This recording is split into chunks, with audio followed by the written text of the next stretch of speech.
아멘. 요즘에 이게 TV 프로그램을 이렇게 보면 우리 사회가 또 우리의 세상들이 어느 부분에도 관심과 집중이 되어 있는지를 알 수가 있죠. 요즘 TV 프로그램에 좀 핫한 프로그램이라고 할 수 있는 게요. 아마 들어보셨을 겁니다. 이혼 숙녀 캠프. 그렇죠. 이렇게 이혼을 이제 어떻게 말해야 될지 모르겠는데 해야 되는지 하지 말아야 될지 아무튼 애매모호한 그런 가정들이 나와가지고 야, 저 가정은 답이 없다 하면서 이제 막 서장훈을 엄청 뭐라고 하는 그런 프로그램들, 결혼 지효, 동상이몽, 신랑 수업, 금쪽 같은 내새끼 등 이거 보면은 다 이 가정과 관련된 그런 프로그램들이죠. 이걸 보면은 사회에서도 이 가정에 대한 이슈가 있구나. 이 부분들을 좀 어떻게 해결하면 좋을지에 대한 그런 부분들이 쭉 있습니다. 이게 심지어는 아이들한테까지도 이 가정에 대한 이슈가 퍼져 있는 것을 볼 수가 있어요.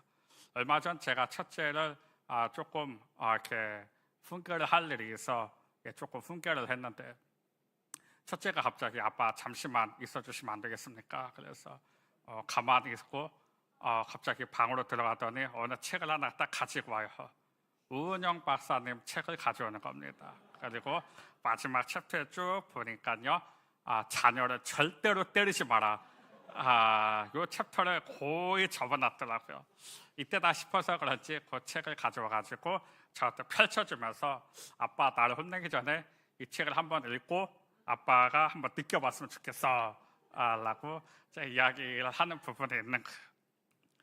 물론 뭐 자녀에게 메리트냐 뭐 메리트지 마냐 뭐 여러 가지 뭐 이슈가 있겠지만은 저는 그냥 성경대로 죽지 않을 만큼만 태라 그냥 그 말씀에 근거해서 제가 하나님한테 성경대로 가야 되겠니? 아니면 오은영 박사님 말처럼 가야 되겠니? 둘 중에 하나를 선택해보라 그랬더니 그래도 우리 하나님이가 그래도 성경대로 가야죠. 그렇지? 손바닥 펴. 그리고 그 손바닥에 3,000원을 쥐어줬죠. 그럼요. 거기서 때리면 제가 뭐가 되겠습니까? 거기서는 3,000원을 치고 내가 좋은 선택을 잘했네. 이 경험을 끝까지 인생을 살아가면서 앞으로 항상 어떤 문제가 있을 때마다 성경을 항상 선택하는 우리 하은이가 됐으면 좋겠다. 여기까지가 이제 원 목사님의 멘트고요. 그 다음부터는 일로 와봐 하면서 이제 풀어갔던 부분들이 있는데요. 사실상 아이들도 이 가정에 대한 이슈가 있죠. 코로나가 지나고 나서 교회에서도 가장 화두가 된 단어가 바로 가정입니다. 사실 이 가정은요, 사회에서도 가장 기초적인 공동체죠. 공동체 모든 출발이 가정에서부터 시작이 된다라고 해도 무방합니다. 학교라든지 직장이라든지 뭐 세상이라든지 아무튼 가정에서의 모든 이 공동체의 출발이 다 시작이 되는 거죠. 그래서 이 가정이라고 하는 것은요, 모든 공동체의 표준이라고 보는 것도 괜찮은 관점인 것 같습니다. 그런데 이제 먼저는 이 가정이 기초 사회 기초 공동체이지만은 이 가정을 이루어가는 이 두 부부 사이의 소통이 잘 되지 않는 경우들도 많죠. 사실은 저도 이제 얼마 전에 요즘에 이제 뜨고 있는 김창옥 씨의 강의를 들은 적이 있는데요. 저는 사실 신학교 다닐 때 김창옥 씨가 저희 학교에 와가지고 강의를 한 적이 있습니다. 정말 웃겼어요. 2시간을 사람은 저렇게 웃길 수가 있구나 싶을 정도로 웃겨서 제가 뭐라고 얘기까지 했냐면은 그만 좀 웃겨달라고 제가 이렇게 소리를 질러가면서 그때 제가 김창옥 씨한테 반했고 하나님 저도 나중에 커서 저런 목사가 되게 해 주시옵소서. 또 절로 기도가 나왔던 정말 말을 잘하시는데 그 말을 잘한다라고 하는 게 뭐냐면요, 그 말 속에 공감과 이 소통이 묻어나오더라고요. 나도 저렇게 한번 대화법을 풀어가 봐야 되겠다. 사실 그 전까지는 저도 약간 권위주의적인 냄새가 많은 풍경, 항상 통보식 가져와라 그러면은 와이프가 항상 가져왔고 그게 잘못됐다는 것을 이제 깨닫고 지금 많이 회심하고 또 회개하고 지금 많이 이제 돌아왔는데요. 이거 보는데 거기에서 이 김창욱 씨의 강의에서 그 어떤 얘기가 나오냐면요. 어떤 한 그 여인이 이 김창옥 씨의 찐팬이 있었어요. 완전 팬. 그래가지고 이 사람이 자기의 남편을 데리고 온 겁니다. 그 김창옥 씨가 하는 이 강의쇼에 데리고 온 거예요. 정말 웃긴데 이 여인의 남편은 어떤 말을 해도 웃지를 않는 거예요. 신기하다 싶어가지고 그 김창옥 씨의 사회자가 딱 나와가지고 왜 그렇게 웃질 않냐. 그랬더니 이제 이 남편이 하는 말이 자기는 김창옥 씨를 싫어한다. 이렇게 이야기를 하는 겁니다. 왜 그런가 자꾸 물어보는데 이제 같이 온 이유가 있을 거 아닙니까? 그 주제가 뭐냐면 이 부부간의 이제 소통을 다루는 그런 내용들이었는데요. 아내가 뭐라고 이야기하냐면은 부부 소통을 고민하고 있는데 강의를 듣고 조금 변화되고 플러스만 해서 이 김창옥 씨의 강의를 소개했다라고 하는 거죠. 그랬더니 남편은 뭐라고 하냐면 저런 말은 나도 한다. 그러면서 김창옥 씨의 생긴 게 재수없다라고 그렇게까지 이제 이야기를 한 거죠. 근데 여기에 대해서 김창옥 씨가 뭐라고 얘기하냐면 이 말을 듣고 자기도 기생오라비 같이 생겼다라고 인정을 하면서 내 남편에게 꼭 들려주고 싶은 말이 있을 때 여자들이 이렇게 이야기한다고 합니다. 뭐라고 얘기하냐면 김창옥 강사님 알아? 라고 이렇게 물어본다는 거죠. 벌써 그럼 그 남자들은요 이 님자를 붙이는 것에부터 이미 경계심이 생긴대요. 님자는 남편한테만 붙이는 그거지 다른 사람한테 김창옥 강사님 알아? 라고 이야기하면서 그러니까 거기서부터 남자는 아내가 이제 님자를 붙이는 것을 싫어한다라고 이야기를 하고 있는 거죠. 그리고 나서 김창옥 강사님 알지? 너무 좋아 라고 이야기하면 보통 남자들은 뭐 그 녀석이 자기가 말한 대로 사나? 땀 흘려서 열심히 일해서 먹고 살아야지. 유튜브로 아줌마들한테 말이나 팔아먹고 이렇게 던져듯이 이야기를 한다라는 거죠. 그러면 아내가 뭐라고 얘기하냐면 아니 왜 그렇게 화를 내? 좋은 얘기를 들었으면은 변해야지 이제 라고 이야기하면 남편은 그럼 가 살아 라고 이제 이야기를 하면서 이제 이 대화가 소통이 안 된다는 거죠. 근데 여기에 대해서 김창옥 씨가 뭐라고 얘기를 하냐면은 이렇게 말하려고 충고를 해요. 먼저 님자를 빼래요. 님자를 빼고 자기야 그러니까 그때는 이제 뭐 당신 목회한테 조금 애교스러운 물론 이제 권사님들은 쉽지는 않겠지만은 그래도 이제 자기야라고 하면서 김창옥이라고 하는 강사가 있는데 내용은 별거 없는데 좀 웃기더라고. 한번 들어봐. 화장실에서 한번 들어봐봐. 근데 자기도 다 아는 내용이야. 그러면 남자도 기분이 좋은 거예요. 사실 김창옥 씨가 말하는 그 내용은 자기가 실천하고 있는 내용은 하나도 없지만은 나도 알고 있는 내용이라고 하니까 괜시리 기분이 좋으면서 부드럽게 받아들일 수 있는 거죠. 근데 당신 이거 듣고 한번 변해봐. 그러면 남자애는요 안 되는다는 거죠. 저희 아내도 요즘에 인스타그램을 보면요 요즘 아빠가 해야 될 것들 베스트 5 DM이라고 해서 다이렉트 메시지인데요. 이 메시지를 저한테 엄청나게 보냅니다. 요즘 남편이 꼭 해야 할 행동, 요즘 새 자녀의 아이의 아버지가 갖춰야 될 모습들, 집 안에서의 해야 될 행동들. 제가 그거를 누르고 맞아, 내가 이렇게 살아야지 라고 할까요? 아니면 그냥 아예 안 읽을까요? 안 읽죠. 그거 읽을 시간에 기도를 1분 더 하는 게 훨씬 낫습니다. 안 읽어요. 그런데 제 아내가 예를 들어서 이렇게 조금씩 맞다, 아내가 자기 이야기 하지 말라 했는데 여기까지 이야기하도록 하겠습니다. 저도 제 집에서 살아야 되니까. 어쨌든 이 부부간의 소통도 잘 안 되는데 이 가정에 대한 이 공동체에 관한 소통도 사실은 우리가 살아가면서 문제가 없는 공동체는 아무것도 없다라고 하는 거죠. 당연히 문제가 있을 수밖에 없는 게 공동체예요. 가정에서도 문제가 있다 그러면은 어디 공동체든 다 문제가 있어요. 교회 공동체든 직장 공동체든 내가 살아가야 본다면 그런 공동체는 다 문제가 있다라고 하는 거죠. 자, 그런데 오늘 이 관점으로 우리가 좀 가정과 이 공동체를 조금 살펴보려고 하는데요. 오늘 이 본문을 보니까요, 예수님이 어머니와 이 제자들과 함께 혼인 잔치에 참여를 합니다.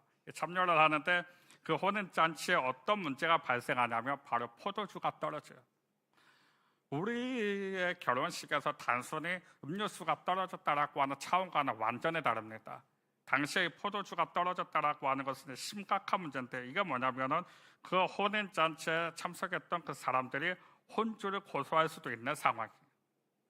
왜냐하면 당시는 물을 먹는 문화가 아니었거든요. 포도주예요, 포도주.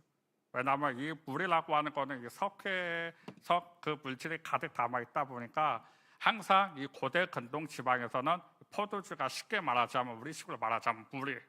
그러니까 가장 그런 기본의 어떤 구성의 요소에 그 물이 없다라고 하는 것은 당시에 굉장히 큰 문제였죠.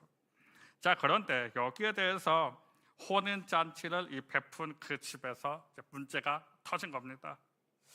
우리는 이 사건에 발생한 무대 상황이 혼인 잔치였다라고 하는 것을 우리가 좀 주목해볼 포인트가 있는데, 이게 무슨 말이냐면요, 혼인 잔치는 이제 막 새로운 가정이 탄생하는 그 순간들이죠.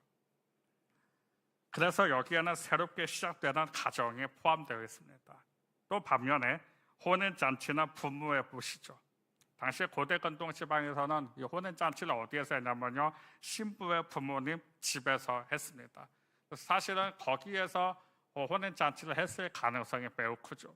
그리고 이 혼인 잔치에는 이 부모의 세대, 즉 다시 말해 기성세대의 가정도 포함이 되어 있는 거예요. 그러니까 단순히 여기에서 말하는 이 가정은 단순히 소극적인 의미로서의 가정인 것이 아니라 어떻게 보면은 이제 막 새롭게 태어나는 가정도 포함되어 있고 기성세대도 포함되어 있는 공동체의 관점으로 봐도 무방하다라고 하는 것입니다. 여기에 대해서 이 혼인잔치에 포도주가 떨어졌다라고 하는 이 부분에 대해서 우리가 좀 세 가지 포인트를 좀 나눠보려고 하는데요. 첫 번째는요, 따라하면 좋겠습니다. 예수님이 계셔도 문제가 생깁니다. 예수님이 계셔도 문제가 생깁니다. 우리는 사실은 이거를 인정해야 돼요. 자, 이 혼인잔치에 예수님이 오셨어요. 예수님이 계셨음에도 포도주가 떨어졌어요. 예수님이 계시면 포도주가 안 떨어져야 되는 게 맞는 건데 예수님이 계셨는데 포도주가 떨어졌습니다. 오늘 우리 식으로 이야기하면 예수님이 그 자리에 계셨는데 문제가 터진 겁니다. 우리는 항상 신앙에 대해서 어떤 공동체에 관해서 문제가 딱 터졌다고 하면은 우리는 항상 뭘 생각하냐면 내가 기도가 부족한가? 내가 뭔가 항상, 물론 그런 관점은 나를 돌아보는 관점도 필요한데요. 예수님이 계셔도 문제가 생길 수 있다라고 하는 것을 인정하는 것에서부터 신앙이 더 한 번 성숙할 수 있는 포인트가 오늘 저와 여러분들 가운데 주어진다라고 하는 거예요. 그러면 왜 예수님이 계셔도 그 문제를 우리에게 허락해 주셨는가? 이제 우리 이것을 하나씩 살펴봐야 되는 거죠. 요셉의 경우를 한번 보십시오. 창세기 39장 2절 말씀입니다. 뭐라고 나오냐면 여호와께서 요셉과 함께 하심으로 그가 형통한 자가 되어 그의 주인 애굽 사람의 집에 있으니. 분명한 것은 여호와께서 요셉과 함께 하셨대요. 그런데 요셉의 상황은 어딥니까? 노예로 팔려간 거예요. 하나님 함께 하셨으면 노예로 팔려가기 직전에 하나님을 막아주셔야죠. 우리가 생각하는 것은. 그런데 노예로 팔려갔는데 성경은 분명하게 기록되어 있어요. 요셉과 함께 하셨다. 창세기 39장 21절 말씀이죠. 자, 볼까요? 21절 말씀을 보면 여호와께서 요셉과 함께 하시고 그에게 인자를 더하사 간수장에게 은혜를 받게 하시며, 반면에 또 한 번 하나님이 요셉과 함께 하셨다라고 이야기를 하는데 요셉의 상황은 또 어딥니까? 감옥에 있어요. 감옥에. 하나님을 함께 하시는데 요셉의 상황은 점점 더 악화되어져 가는 것을 우리는 다 잘 알고 있습니다. 우리가 생각하는 하나님이 나와 함께 하시면 뭔가 고난과 환난이 터지기 전에 순탄하게 막아주셔야 되는 게 사실 우리들의 생각이자 우리들의 바람이에요. 근데 우리가 기억해야 될 것은 예수님이 계셔도 항상 문제는 생길 수 있다라고 하는 것을 인정을 해야 되는 겁니다. 그리고 때로는 그 하나님이, 그 주님이 문제로 이끄시는 것을 볼 수가 있어요. 자, 이게 무슨 말이냐면요, 출애굽기 13장 18절 말씀이에요. 자, 여기에서 보면 같이 한번 읽어볼까요? 시작. 그러므로 하나님이 홍해의 광야길로 돌려 백성을 인도하심에 이스라엘 자손이 애굽 땅에서 대열을 지어 나올 때에. 자, 우리는 이 결말을 다 알고 있어요. 이스라엘 백성들이 어디 앞으로 가죠? 홍해 앞으로 갑니다. 이제는 우리가 죽겠구나. 그런데 그 홍해 앞으로 인도하시는 분은 누구시냐면 하나님이시라는 거예요.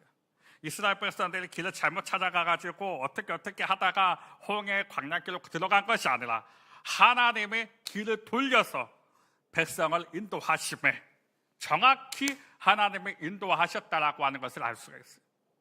홍해라고 하는 것은요, 당시의 고대 근동 지방이 물을 바라보는 이 상징적 의미가 뭐냐면 죽음입니다. 죽음의 문제 앞에까지 하나님이 이스라엘 백성들을 끌고 가신 거예요. 때로는 하나님이 돌려서 우리를 문제 앞으로 던져 놓으실 때도 있다라고 하는 거예요. 그래서 우리에게는 항상 기도의 제목이 뭐냐면은 하나님 문제가 생기지 않게 하여 주시옵소서. 이 기도 제목은 성립될 수가 없는 기도 제목이에요. 항상 하나님은 우리에게 문제를 주십니다. 그러면 우리는 그 문제를 통해서 하나님의 의도하신 바가 무엇인지, 여기에서 숨은 하나님의 뜻이 무엇인지를 발견할 수 있는 성숙한 신앙으로 가야지. 항상 문제가 터지면 또 넘어지고 내가 뭐가 부족해서 그런가? 상대방이 문제가 있어서 그런가? 그 원인을 찾으려고 하는데요. 원인을 어차피 찾아봐야 뭐가 바뀌겠습니까? 이 문제를 통해서 하나님은 진짜 우리에게 하시고자 하고 싶은 그 일이 무엇인지. 우리 인간이라고 하는 이 특징은 뭐냐면요, 문제가 터져야 기도합니다. 그냥 기도가 절로 나옵니까? 절대로 안 나와요. 여기 학생들이 많아서 그런데요, 평상시에 기도 뜨겁게 잘 나오던가요? 기도 잘 안 나와요. 언제 간절히 기도가 나오죠? 그럼요, 시험 기간 앞에 딱 앞두고 하나님 죄송합니다. 제가 공부를 열심히 했어야 되는데 한 번만 도와주시면, 이번 한 번만 도와주시면. 하나님 수학 문제를 풀었는데 시험지 1번 문제부터 막혔습니다. 하나님 정답을 인도하신 하나님, 우리의 갈 길을 인도하신 하나님, 1번의 정답을 알려주시옵소서. 그럼 하나님께서 사랑하는 딸아 놀라지 말고 두려워하지 말라. 1번의 정답은 3번이니라 라고 이야기해주면 얼마나 좋겠지만 하나님 침묵하신다. 우리는 막 간절해요. 저도 얼마나 간절했게요. 저희 때는 모나미 볼펜으로 문제를 풀었거든요. 그래서 항상 저는 모나미 볼펜이 육각형으로 되어 있어요. 그래서 항상 저희 때 1번, 2번, 3번, 4번, 5번, 그리고 마지막 한 칸은 다시 한 번. 그리고 하나님 기도를 해요. 주님이 침묵하세요. 알겠습니다. 그러면 제가 이 볼펜을 굴릴 테니 인도하시는 대로 그게 하나님의 뜻임을 알고 저는 그렇게 찍도록 하겠습니다. 나의 모든 갈 길을 인도하신 하나님, 나의 갈 길 다간 후에 예수 인도하시니 영영 부를 나의 찬송 부르겠는 다 던지면 다 틀려요 이제. 근데 여러분 잘 보면 우리 인간이라고 하는 게 문제가 생기면 기도하게 되고, 문제가 생기면 점점 더 본질을 추구하게 되고, 문제가 생기면 이 신앙의 격가지들이 다 쳐내고 점점 나의 시선이 하나님으로부터 향해지는 것을 우리는 볼 수가 있습니다. 그런 의미에서 신자는요, 이 문제, 이 고난이라고 하는 것은 박영선 목사님의 말처럼 이 양면성이죠. 축복의 양면성. 고난이라고 하는 이 동전에 뒤집어 보면 축복이라고 하는 이 단어가 있다라고 하는 것입니다. 자, 그러면 두 번째는요, 예수님이 계셔도 문제가 생기는데 이 문제 해결자도 예수님이라고 하는 거예요. 문제 해결자도. 자, 혼인잔치에 생긴 어려움을 해결해 주신 분이 예수님이신데요. 7절 말씀을 보니까요, 오늘 본문 7절과 8절 말씀을 보니까 예수께서 그들에게 이르시되 항아리에 물을 채우라 하신즉 아기까지 채우라. 포도주가 떨어졌는데 예수님이 항아리에 물을 채우래요. 그리고 8절에 이제는 떠서 연회장에게 갖다 주라 하심에 갖다 주었더니, 이 포도주가 떨어진 것을 누가 해결하냐면은 우리 주님이 해결하신 거예요. 그리고 그 하인이 가져다 준 이 포도주를 맛본 연회장은 이렇게 이야기를 하고 있죠. 10절 말씀을 보니까요, 같이 한번 읽어보겠습니다. 10절 말씀 시작. 말하되 사람마다 먼저 좋은 포도주를 내고 취한 후에 낮은 것을 내거늘 그대는 지금까지 좋은 포도주를 두었도다 하니라. 아멘. 우리는 여기에서 주목해야 될 것이 뭐냐면요, 예수님 한 분으로 인해서 문제가 생기고 위기가 찾아온 이 가정이 행복한 가정으로 변했다라고 하는 사실이에요. 이 10절 말씀을 보면은 참 기분 좋지 않습니까? 말하되 사람마다 먼저 좋은 포도주를 내고 취한 후에 그 다음에 낮은 것을 내거든 그대는 지금까지 좋은 포도주를 두었도다. 여러분, 우리가 음식을 먹을 때 맛있는 것부터 먹습니까? 아니면은 맛없는 것부터 먹습니까? 물론 뭐 맛없는 거 먹고 끝에서부터 이렇게 뭐 맛있는 걸로 점점 올라간다라고 하는 거지만 통상적으로는 맛있는 것을 먼저 먹는 게 보통 사람들의 일반적이죠. 맛있는 걸 처음 먹어보면 기분이 어떻습니까? 너무 좋죠. 너무 좋아요. 진짜 맛있어요. 그리고 나머지 반찬들을 먹어도 다 맛있는 거예요. 여러분, 이거예요. 그런데 지금 이 말한 사람 뭐냐면 그대는 지금까지 좋은 포도주를 두었도다 하니라. 자기네들이 준비한 포도주보다 주님이 내어주신 포도주가 훨씬 맛있었다라고 하는 거예요. 저는 이걸 통해서 깨달은 게 뭐냐면은 내가 준비한 포도주보다 주님이 주시는 포도주가 훨씬 맛있는데 사람이 아무리 노력하고 성공해도 주님께서 주시는 그 은혜의 포도주가 훨씬 맛있다라고 하는 거예요. 아멘이십니까? 이 주님께서 주시는 그 포도주가 너무나도 맛있는 거예요. 이거는 누구도 따라갈 수가 없는 거죠. 그런데 이 문제 해결은 예수님이지만 오늘 제가 좀 주목하고 싶은 포인트가 여기에 있어요. 문제 해결은 예수님이 하셨지만은 거기에 징검다리 역할을 누가 하냐면 예수의 어머니 마리아가 했어요. 이 하인들이 어떻게 할 줄 몰라서는데 어머니는 그대로 하라, 그대로 하라. 이 징검다리의 역할을 누가 했냐면은 어머니가 했다라고 하는 거예요. 저는 이것을 보면서요, 참 우리 생활의 가정에서도 징검다리의 역할이 참 필요하겠다 이 생각이 드는 거죠. 제가 얼마 전에 이 목회 데이터 연구소 제가 항상 자료를 받는 게 있는데요. 거기에서 좀 이런 자료가 있는데요. 사진 한 번만 띄워봐 주시겠습니까? 여기에 보면은요, 목회 데이터 연구소에서 보면은 이 나의 신앙은 어머니의 영향이 절대적이다라고 하는 거죠. 학창 시절 신앙에 영향을 미친 사람이 어머니가 54%, 그리고 아버지가 13%. 통계적으로 보면. 그래서 하음이, 예범이, 다우리의 신앙에 큰 영향은 원종찬 목사님이 아니고 오슬기 사모라고 하는 사실을 제가 여기에서 통계적으로 이야기할 수가 있는 거죠. 항상 영화부 예배 저희 다우리가 예배를 잘 안 드린다는 소문이 있었습니다. 항상 예배 시간만 되면 돌아다니고 소리 지르고 울고, 그래서 우스갯소리로 담당 교역자인 박동원 전도사님이 저에게 이런 말을 했어요. 원다울 아버님, 부모 신방을 좀 해야 될 것 같습니다. 어쨌든 어머니의 영향이 절대적이다. 그리고 현재 신앙적 성향의 영향을 많이 받은 것이 이 부모 가정이 66%. 보니까요, 목회자가 별로 없어요. 여기도 보면은.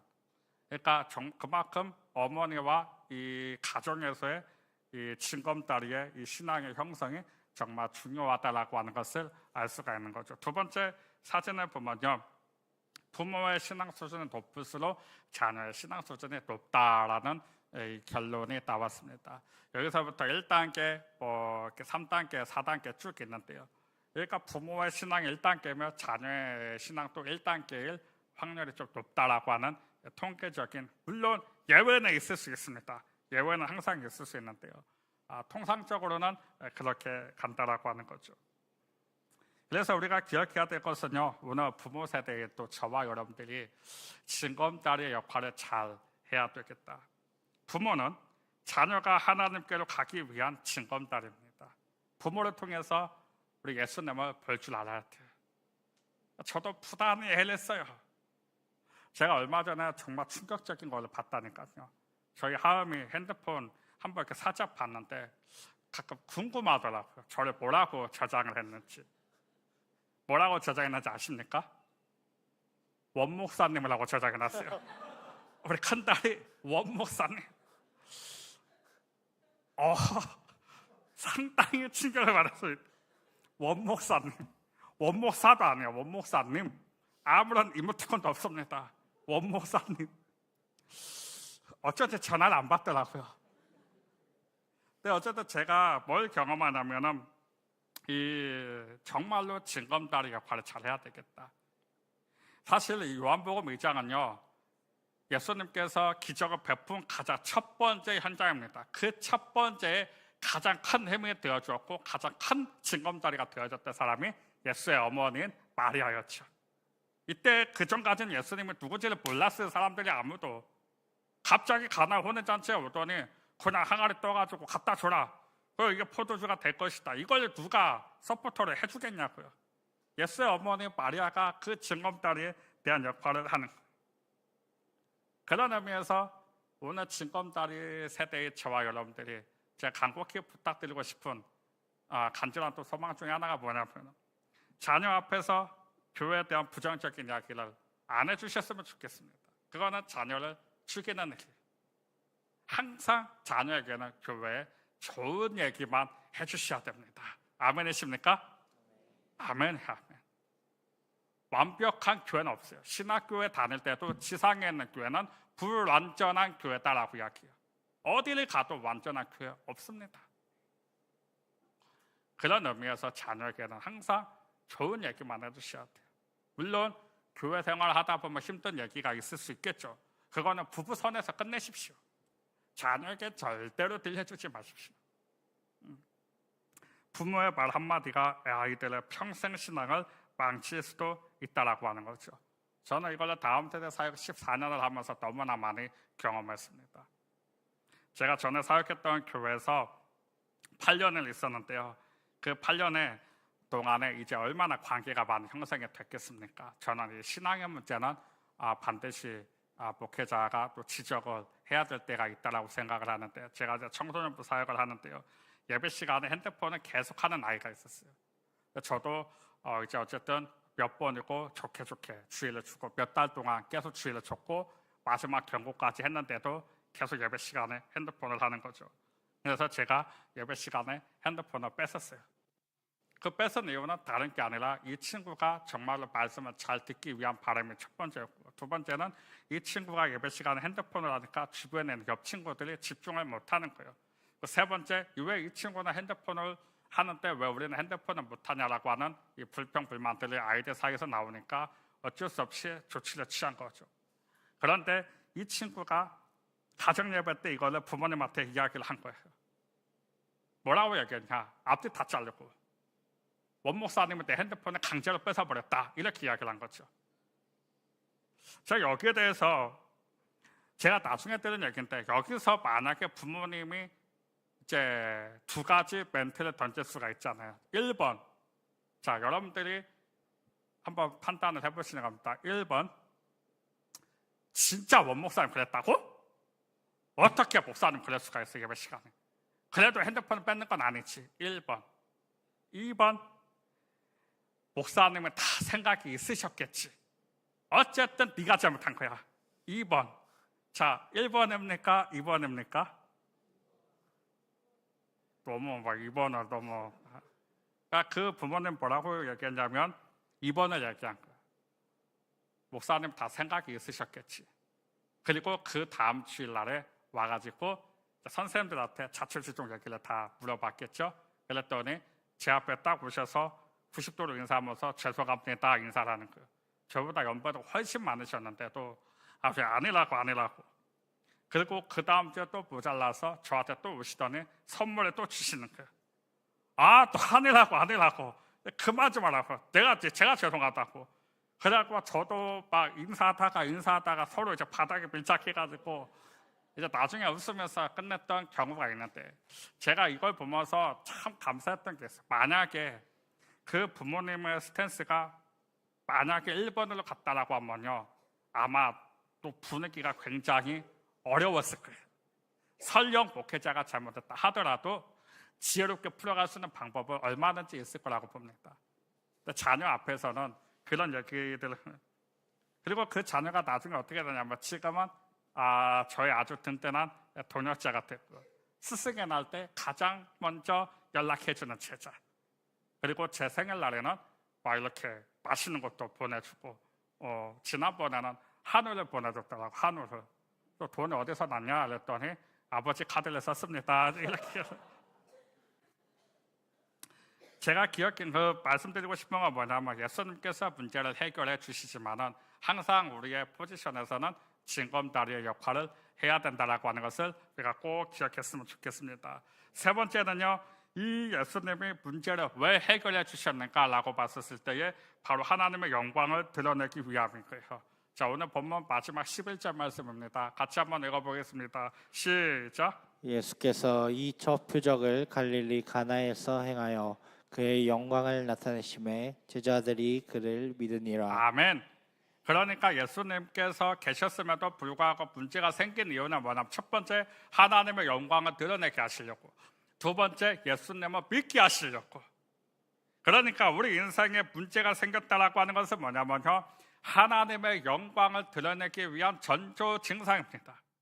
나의 삶을 통해서 이 문제를 통해서 하나님의 영광을 드러내시겠구나 라고 하는 전조 증상이에요.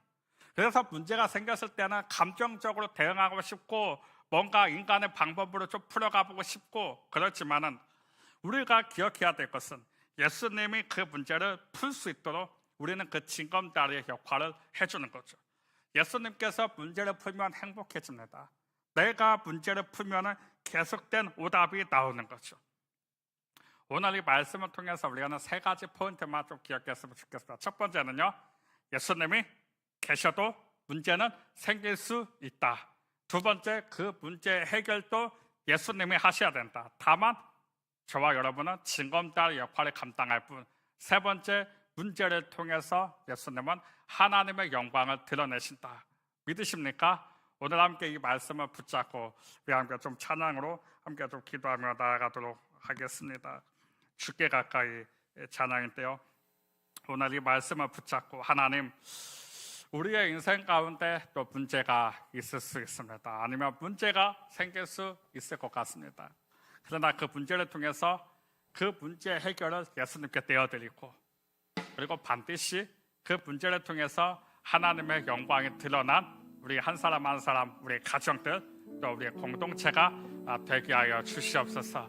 우리 함께 주께 가까이 찬양하면서 함께 하나님 앞에 기도합니다.